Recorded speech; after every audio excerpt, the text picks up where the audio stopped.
कि हज़रत इब्राहीम का एक जो ख़ास वस्फ़ था वो था मेहमान नवाज़ी करना, और वो हमारे नबी की भी सुन्नत है और हमारे नबी ने मेहमान नवाज़ी की ताकीद की है। हज़रत इब्राहीम अलैहिस्सलाम एक दिन दस्तरखान में बैठे कि कोई मेहमान नहीं है, तो आप ढूंढने गए, एक शख्स को बुला के लाए मेहमान के तौर पे। जब दस्तरखान में बैठे तो हज़रत इब्राहीम ने फरमाया चलो खाना शुरू करते हैं, कहो अल्लाह के नाम से शुरू कर रहा हूँ। तो मेहमान कहा ये कौन सा अल्लाह है, ये कौन है? हज़रत इब्राहीम ने फरमाया वो मेरा माबूद है, मेरा खालिक है, मेरा मालिक है। कहा कि वो आपका हो सकता है, मेरा नहीं है। वो आपका माबूद हो सकता है, आपका खुदा हो सकता है, आपका अल्लाह हो सकता है, आपका रब हो सकता है, मेरा नहीं है। हज़रत इब्राहीम अलैहिस्सलाम वो तो अल्लाह के नबी थे ना, थोड़ी ना कॉम्प्रोमाइज़ करेंगे। जो बेईमान होते हैं, ईमान कमज़ोर होता है, हर जगह कुफ्र और शिर्क में वो कॉम्प्रोमाइज़ कर लेते हैं। नबी नहीं करते, अहले हक नहीं करते। जिसका ईमान मजबूत और मुस्तहकम है वो कुफ्र और शिर्क में कॉम्प्रोमाइज़ नहीं करते हैं। इतनी बड़ी बात कहा कि जो हमें खिला रहा है वो रब्बुल आलमीन है, उसी ने ये इंतखाब किया है और उसी के फजलो करम से हम खाने जा रहे हैं। आप उसका नाम नहीं लोगे? नहीं, मैं नहीं ले सकता हूँ। क्या फिर आप खाना भी मत खाओ, आप खाना भी मत खाओ। वो मेहमान जिसको पकड़ के लाए थे फिर वापस वो जाने लगा। इतने में अल्लाह तबारक व तआला ने हज़रत जिब्रील को भेजा कि जिब्रील जाओ मेरे खलील को कहो कि मेहमान को क्यों वापस कर दिए। हज़रत इब्राहीम ने जवाब दिया जिब्रील वो अल्लाह को मानने से इनकार कर रहा था, वो अल्लाह का नाम लेने से इनकार कर रहा था, मैं उसको कैसे अपने दस्तरखान में खिलाऊं। हज़रत जिब्रील ने फरमाया कि इब्राहीम ये तो बताओ उम्र कितनी थी उसकी? का 70-80 साल की उम्र होगी उसकी। तो हज़रत जिब्रील ने फरमाया कि ये बताओ 70-80 साल तक उसको कौन खिला रहा था? कौन खिला रहा था? तो हज़रत जिब्रील ने फरमाया कि अल्लाह खिला रहा था, अल्लाह पिला रहा था। क्या आपका यही मानना है? कहा हाँ मेरा यही मानना है। तो अल्लाह ने वही फरमाए कि जिब्रील हज़रत इब्राहीम से कहो जो 80 साल तक या 70 साल तक या उसकी उम्र भर उसने कभी रब को माना नहीं, रब ने कभी देने से इनकार नहीं किया, कभी पानी बंद नहीं किया, कभी खाना बंद नहीं किया, अनाज बंद नहीं किया, और तुम अपने दस्तरखान में एक शख्स को एक बार इनकार करते देखा तो मना कर दिया। इब्राहीम ये तुम्हारा काम नहीं है, जाओ दोबारा उस मेहमान को बुला के लाओ। अल्लाह रब्बुल इज़्ज़त का हुक्म था। फिर जो है बुला के लाए। कहा कि अब क्यों दोबारा बुलाया? कहा जिस रब का नाम लेने से मैंने तुझे मना किया था, नाम लेने ना लेने पर तुझे दस्तरखान से भगाया था, वही रब्बुल आलमीन का हुक्म है कि दोबारा दस्तरखान पर बुलाकर तुझे खाना खिलाऊं।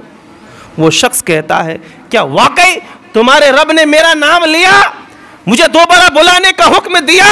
कहा हाँ, उस रब की कसम जिस रब का नाम लेने के लिए तुमसे कह रहा था उसी रब ने वही भेजी है, मुझे हुक्म दिया है मैं दोबारा तुझे बुलाऊं। वो शख्स कहता है अगर ये बात सच है तो खाना बाद में खाऊंगा, पहले मुझे कलमा पढ़ा के उस रब का मानने वालों में शामिल। ये हज़रत इब्राहीम अलैहिस्सलाम की तबलीग है, ये दावत का अंदाज है। इस तरह से आपने दावत व तबलीग का काम अंजाम दिया है। अब हमारा रब कितना मेहरबान है, कितना कदरदान है कि हम माने तो भी खिलाता है, न माने तो भी पिलाता है। हमारे लिए हवा को नहीं रोका, हमारे लिए आबो अदाना को नहीं रोका। हर कसो ना कस, चाहे मानने वाला हो या ना मानने वाला हो, हर किसी के लिए एक सा उसकी रहमतों का नुज़ूल हो रहा है।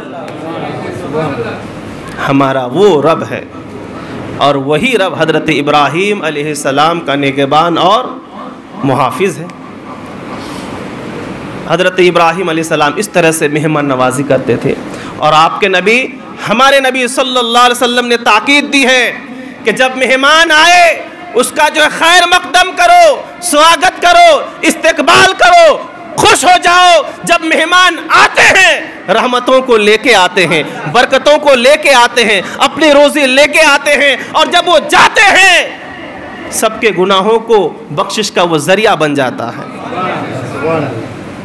जिस घर में कसरत से मेहमान आते जाते हैं उस घर में कसरत से अल्लाह की रहमतों बरकतों का नुज़ूल होता है। जो मेहमान की आमद पर खुश होता है अल्लाह ताला उस घर में 10 फरिश्तों को भेजता है। जिस घर में मेहमान आए घर वाले खुश हो गए कि मेहमान आए हैं, मेहमान आए, खुश हो गए।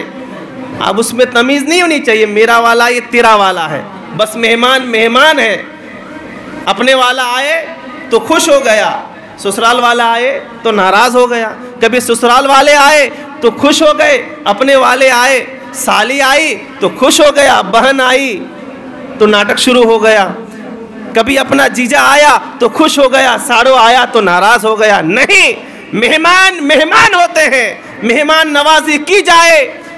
अगर कोई मेहमान की आमद पर खुश होता है तो अल्लाह ताला 10 फरिश्तों को भेजता है कि फरिश्तों जाओ, तुम 1 साल 10 उस घर में रहो और फिर वो अच्छे अमाल लिखते रहते हैं, लिखते रहते हैं, लिखते रहते हैं। 1 साल तक तस्बीह व तहलील करते रहते हैं। 1 साल तक वो 10 फरिश्ते तस्बीह व तहलील जिक्र व अस्कार उस घर में करते रहते हैं। 1 साल के बाद वो तस्बीह व तहलील इबादत बंदगी करके जितना कुछ भी सवाब होता है वो मेहमान नवाजी करने वाले के नामाए आमाल में सेंड करके चला जाता है। अब 10 फरिश्ते अगर इबादत कर 1 साल हमारे घर में तो कितने सवाब होंगे। वो सारे के सारे सवाब मेहमान नवाजी करने वाले के नामाए आमाल में लिख के चले जाते हैं। मेरे नबी अलैहिस्सलाम की आदत थी कि मेहमान आने पर इस्तकबाल करते थे, खड़े हो जाते थे और जब जाते थे तो रास्ते तक छोड़ने जाते थे। ये मेहमान नवाजी का तरीका है। अल्लाह के नबी सल्लल्लाहु अलैहि वसल्लम ने फरमाया जब मेहमान आए मेहमान नवाजी करो और जब बैठा हो तो उसको मसनद दो। मसनद समझते हैं ना, गोल तकिया जो होता है टेक लगा के बैठते, जो क्या बोलते हैं उसको, जो भी बोलते हैं, गोल गोल होता है तकिया, उसको मसनद कहते हैं। जो मेहमान की आमद पर इस्तकबाल करे, खुश हो जाए, बैठने के लिए मसनद दे, टेक लगाने के लिए मसनद दे।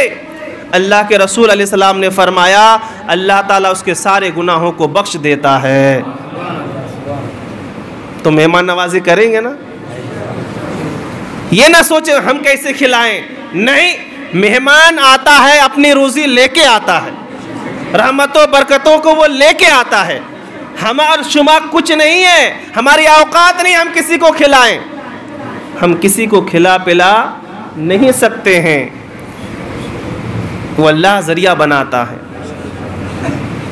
तो मेहमान की आमद पर खुश हो जाना हमारे नबी सल्लल्लाहु अलैहि वसल्लम की सुन्नत है। मेहमान नवाजी करना हुजूर की सुन्नत है और हुजूर अलैहिस्सलातु वस्सलाम के आबा व अजदाद में से हज़रत इब्राहीम अलैहिस्सलाम की सुन्नत है।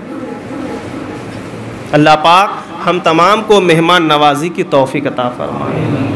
और हज़रत इब्राहीम अलैहिस्सलाम का एक वाक़या जो कुरान पाक में है, लगभग 56 मरतबा कुरान पाक में हज़रत इब्राहीम अलैहिस्सलाम का ज़िक्र हुआ है। 56 मरतबा। अब अंदाज़ा कीजिए कि आपके कितने वाक़यात अल्लाह ने कुरान में मज़कूर फरमाया है। उसी इब्राहीम अलैहिस्सलाम की सुन्नत 10, 11 और 12 ज़िलहज को अदा की जाती है कुर्बानी की शक्ल में। और जो साहिब इस्तिताअत होते हैं वो हज को जाते हैं, जो साहिब नसीब होते हैं वो हज को जाते हैं और वहाँ हज़रत इब्राहीम, हज़रत इस्माइल, हज़रत हाजरा की सुन्नतों को अदा करते हैं। अदीदान गिरामी, आज के सबक में इतना ही याद रखें कि हम मेहमान नवाजी करेंगे, मेहमानों का इस्तकबाल करेंगे। मेहमान को देख के मुंह नहीं बिगाड़ना चाहिए, बल्कि मेहमानों को खिलाओ पिलाओ, अच्छी अच्छी बातें करो, सुख दुख बयान करो। और किसी के घर में जाओ तो जासूसी करने नहीं बल्कि खबर व खैरियत लेने जाओ। मेहमान के भी हुकूक है तो मेज़बान के भी हुकूक है, दोनों तरफ से हैं। कुछ लोग जाते हैं जांच पड़ताल करने, झगड़े लगाने।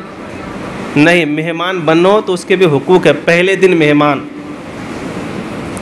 ख़ास, उसके बाद दूसरे और तीसरे दिन आम मेहमान, और चौथे दिन के बाद हो गया सदका खाने वाला। ये भी याद रखिए, हुज़ूर सलाम ने फरमाया पहले दिन मेहमान, एक रात एक दिन, मतलब 24 घंटा मेहमान ख़ास, फिर 24 घंटे के बाद से लेकर और 48 घंटे ये हो गए मेहमान आम। और उसके बाद भी अगर कोई रुकता है तो फिर क्या खाने वाला है वो? बोलिए, सदका खाने वाला। अब महीनों महीना नहीं रुकना है, हफ्तों हफ्ता नहीं रुकना है, 3 ही दिन मेहमान नवाजी है। उसके बाद फिर जो कुछ भी खिलाया जाएगा वो सदका होगा। ठीक है।